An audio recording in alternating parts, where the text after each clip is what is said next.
E aí galera, tudo bem com vocês? O vídeo de hoje é justamente sobre a TRI de milhões. Gente, vocês não têm ideia da quantidade de mensagens que eu recebi perguntando como que foi a minha estratégia para pontuar bem na TRI. Olhem só as mensagens que recebi no Twitter.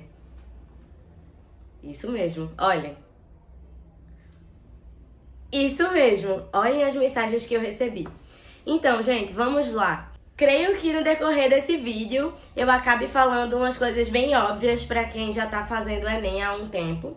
Mas tem gente também que é a primeira vez que faz o Enem, que quer se nortear bem e saber como foi que eu pontuei bem nessa TRI.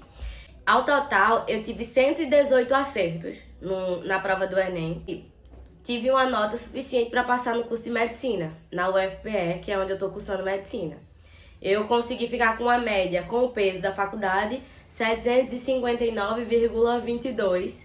Passei numa colocação muito boa na minha modalidade de cota. Porém, uma coisa que chamou muita atenção de todo mundo foi a forma que eu pontuei na TRI. Minha maior estratégia, sabe qual foi? Fazer somente as questões que eu sabia. Isso mesmo. Ai, que absurdo isso que tá falando, somente as questões que eu sabia. Isso, gente. Priorizei as questões que eu sabia. Vamos lá, primeiramente sobre a pontuação da TRI. O que é a TRI? A TRI é a Teoria de Resposta ao Item, que é um artifício utilizado pelo INEP para pontuar a prova da gente, a prova do Enem. Pensem lá, a prova do Enem como um todo, tô deixando de lado a redação, ela tem 180 questões. Então vocês já pensaram se eles utilizassem uma pontuação de 0 a 180, e aí você tivesse pessoas que acertassem 150 questões e elas tivessem, por exemplo, 150 pontos por terem acertado 150? Como é que seria o critério de desempate para o INEP? Na hora de essas pessoas estarem concorrendo a uma vaga na universidade, seria muito difícil. Meu Deus, um monte de gente com 150 acertos querendo o mesmo curso. Qual vai ser o critério da gente para pontuar, para ranquear isso? Então, a TRI é o tipo de artifício que o INEP usa para analisar a coerência do candidato no decorrer da resolução da prova. E para cada prova, que são linguagens, ciências da natureza, matemática e ciências humanas, tem um tipo de TRI diferente aí. Todo mundo fala muito mal da TRI de linguagens. Mas vamos lá.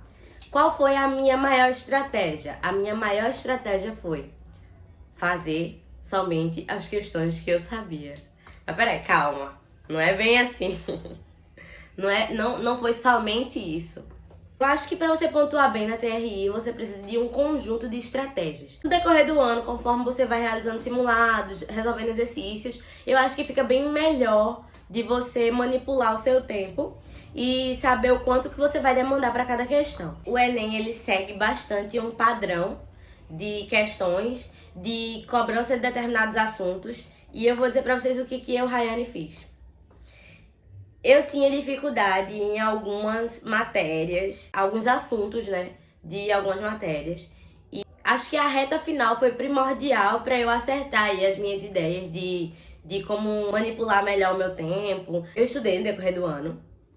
E é claro, na maioria das vezes não dá pra gente conseguir ver tudo até a data da prova. Então o que eu fiz? Quando faltava cerca de 2 meses, que é justamente agora, faltam 2 meses para o Enem 2023, eu priorizei fazer simulados. E com esses simulados eu percebi o que é que eu estava acertando mais, o que é que eu estava errando mais. Analisando os assuntos que são cobrados no Enem, a gente pode perceber que tem assuntos que caem todo ano. Exemplo, eu vou utilizar sempre esse exemplo de matemática porque é clássico. A matemática básica ela vai estar presente em toda a sua prova. Então eu tinha dificuldade em análise combinatória. Então eu não priorizei análise combinatória, por quê?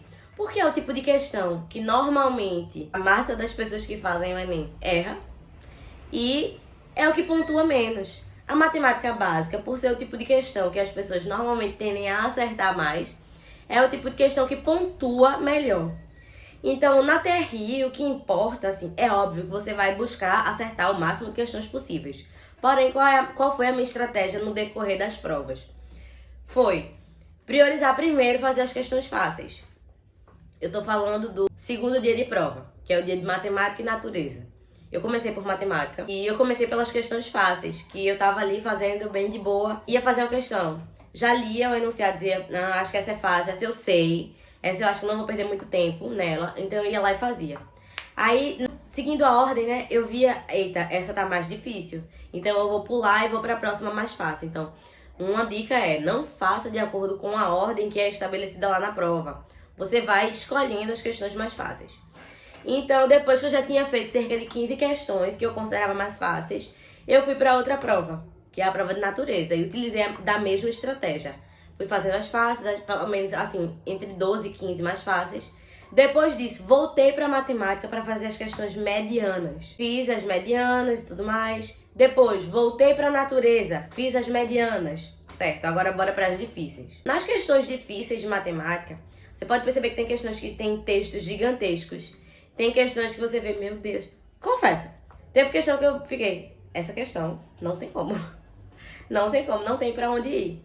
E eu simplesmente deixei elas por último, porque eu demandei determinado tempo para as questões mais fáceis, para as questões médias, porque essas questões são de fato muito importantes de eu acertar. As difíceis são questões que pontuam menos, porque as pessoas costumam errar mais essas questões. Com relação a acertar questões difíceis e errar questões fáceis. Como eu tinha dito, a TRE ela se baseia na coerência que o aluno desenvolve no decorrer da prova. Então, para o INEP, é meio que assim. Como é que a pessoa acerta uma questão difícil e erra uma questão fácil? Provavelmente ela chutou. É mais ou menos assim que eles pontuam menos nas questões mais difíceis, quando você acerta as questões mais difíceis e erra as questões fáceis. Então, o maior ponto-chave para a TRI é acertem as questões fáceis. Por isso que eu disse no início, eu só fiz as questões que eu sabia. Para o primeiro dia de prova, a prova do Enem, ela segue um raciocínio meio que serve para todas as provas, que é o seguinte, você vai ter questões de interpretação textual e que, digo mais, até nas questões mesmo de humanas, você consegue utilizar a questão da interpretação textual. É óbvio que você precisa dominar todos os conteúdos, a maioria dos conteúdos que estão no edital do Enem. Mas tem questões que são de humanas que vocês conseguem resolver puramente por interpretação textual. Então, é bom ir para a prova com a interpretação textual bem treinada, porque você consegue utilizar isso para toda a prova quase toda, né? Quase toda a prova do primeiro dia. E também consegue utilizar a interpretação textual para a prova do segundo dia. Agora eu vou dar uma lista do que você deve fazer para pontuar bem na TRI. Primeira coisa é começar pela redação. Gente, sério, façam isso, comecem sempre pela redação. Por quê? O que acontece? Quando você lê qual é o tema proposto pela redação e você começa a fazer a prova, a sua mente ela vai ali trabalhando e vez ou outra vem uma ideia de repertório, de como encaixar os seus repertórios na sua redação. E isso ajuda muito no decorrer da prova, porque você lê o tema, sabe o que a redação está pedindo, certo? Vai fazer a prova. No decorrer da prova vem várias ideias, você na folha de rascunho anota essas ideias. E quando você vê, agora eu acho que é o momento de fazer a redação. Você já vai estar com um monte de ideias só para colocar lá no seu texto. E isso vai dar muito certo para sua redação, foi o que eu fiz. Outro fato muito importante é não deixar a redação para fazer no último instante de prova, porque você vai ter gabarito e vai ter que passar a redação a limpo. Então é isso. Não precisa correr, né? Mas também não fazer a prova de forma muito vagarosa, pra não acabar perdendo tempo aí. E outro fato é quando a mente... eu tô com a mente muito cheia. Meu Deus, o que é que eu faço? Não tô lendo, não tô mais nem entendendo o que é que eu tô lendo. Calma, respira, vai no banheiro, dá uma voltinha rápida e lava o rosto, sei lá, e volta pra fazer a prova, que dá tempo, gente. A segunda dica é, a primeira coisa que eu falei aqui, foque nos assuntos que você já domina. Dessa forma, a prova vai ficar muito mais fácil, porque você vai perder pouco tempo resolvendo esse tipo de questão, porque você já domina esse assunto. E quando você precisar de fazer uma questão um pouco mais difícil, que você vai precisar de mais tempo, o tempo que você economizou nas questões fáceis, que você já domina, você vai poder utilizar nessas questões de medianas a difíceis. E isso também é uma das formas de ter uma gestão melhor do seu tempo. O que acontece às vezes é das pessoas que não fazem isso. chega no final da prova, já tá cansado, saturado, não consegue mais raciocinar direito, vai fazer um tipo de questão fácil e erra. Por quê? Porque já tá com a cabeça cheia. Mas quando chega em casa, pega a prova e diz: meu Deus, eu sabia fazer essa questão, tava muito fácil. E é isso que acontece. Então, foquem primeiramente nas questões que você já domina, nas questões que você considera fáceis. Terceira dica: leiam o que a questão pede antes de ler o texto. Muitas vezes a gente começa pelo texto, depois não tá entendendo mais nada, vai ler o que a questão pede, volta pro texto, e aí você já perdeu muito tempo, já perdeu cerca de 1 minuto. Leia primeiro o enunciado da questão, o que a questão pede. E digo mais, às vezes você nem precisa ir pro texto para responder o que a questão pede. Você tem que ter muito essa sacada. E no decorrer do ano de preparação, fazendo exercício, fazendo questões, você vai perceber e saber discernir qual é que é a questão que eu preciso ir pro texto e qual a questão que eu não preciso ir pro texto. Isso, sério, gente, calma, não se desespere. No decorrer do ano de preparação, dá muito pra desenvolver essas sacadas. O que não vai acontecer, no primeiro dia de estudo você eu já tô sabendo fazer tudo, eu já tô sabendo de todas as artimanhas. Não, calma. No decorrer do ano de preparação, isso vai chegar, isso vai acontecer e vai dar certo. Outra dica: não insista em questões difíceis. Tô fazendo as fáceis? Beleza. Tem uma questão que é mais difícil? Calma, pula, vou para a próxima mais fácil, ou vou fazer mais uma mediana. Deixa as difíceis pro final e não insista nelas. Por quê? Você vai puramente perder tempo. E o Enem não é um tipo de prova que você pode perder tempo. Então, não insista nas difíceis, deixa elas por último. E o que de fato não der, gente, de verdade, a questão é muito difícil, não consigo fazer. Chuta, mas chute com consciência. O Enem, ele utiliza eu acho um artifício muito massa esse, porque na questão de interpretação textual, por exemplo, eles colocam, às vezes, uma alternativa que extrapola totalmente o que ele tá pedindo. E isso já entra na outra dica que eu ia dizer, né? Se você não souber responder, saiba chutar. É justamente isso. Não vai chutar a questão assim na doida. Calma, respira. Normalmente as questões que dizem sempre, nunca, jamais, apenas, somente, são alternativas, na verdade, que são mais radicais. É essa a palavra. São mais radicais. Na maioria das vezes, a alternativa correta não vai ser a que diz sempre, somente, apenas, nunca. Esse tipo de palavra normalmente está na alternativa incorreta.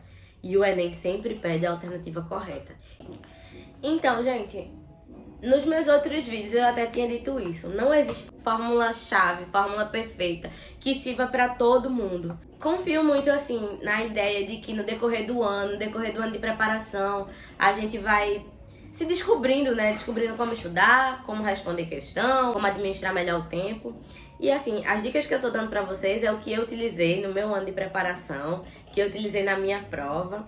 E a maior dica que eu disse tanto no início quanto tô dizendo agora é: foque nas questões que você sabe, porque aí a probabilidade de você acertar de verdade é muito maior. E assim você vai conseguir ter uma boa TRI, porque você vai acertar as fáceis, acertar as medianas. Se tiver de errar, que erre as difíceis. É muito importante isso. O importante mesmo é gabaritar tudo, né? Mas a gente sabe que isso é um pouquinho mais difícil, exige um pouquinho mais de preparação. Focar nas questões fáceis, nas questões médias, saber gerenciar bem esse tempo de prova. Não surtar, não pirar, ter calma que vai dar tudo certo. E por fim, minha estratégia agora para esses 2 últimos meses, quando eu fiz o Enem, foram resolver muito exercício. E nos finais de semana, simular de fato o Enem. Sentava aqui no horário de prova, aqui mesmo, aqui nesse quarto, no horário de prova, para fazer as questões de Enems anteriores. Utilizava também o Enem PPL. E outra coisa que eu fiz no decorrer desses últimos 2 meses foi: fazia o simulado, resolvia os exercícios e revisava apenas as questões que eu tinha errado ou que eu não tinha respondido com muita certeza. Eu focava de fato no que era fácil, no que era mediano e deixava as difíceis um pouquinho de lado. Claro, né? Não dizer, é difícil, não vou estudar. Não, não é bem isso. Mas o que eu via que eu de fato tinha muita dificuldade e que eu via que não ia valer a pena, perder o meu tempo, nessa reta final, tentando, insistindo em uma coisa que eu percebi que não ia dar rock, então eu deixava pra lá e focava de fato no que era importante. Repertório para redação. Pegava os repertórios que eu mais gostava e tentava utilizar no máximo de tema possível. É isso, peguem Enems anteriores, vejam o que mais cai. Então é isso, galera. Espero que vocês tenham gostado do vídeo. Espero ter ajudado vocês, que no fim das contas dá tudo certo. Eu tava muito desesperada, pensando que não ia dar certo. Só tive 118 acertos, vou mal no Enem. E na minha modalidade de cota, fiquei como terceira colocada. Então, tá vendo aí? Dá certo. E hoje tô no curso dos meus sonhos. Então é isso, galera. Não se desesperem, vai dar tudo certo. Faltam 2 meses. Aprimorem aí seus estudos, façam simulados, corrijam os simulados e estudem aquilo que você tá errando mais, pra ter um pouquinho mais de... Se gostaram do vídeo, não deixem de curtir, se inscrever no canal. Tchau, tchau, galera.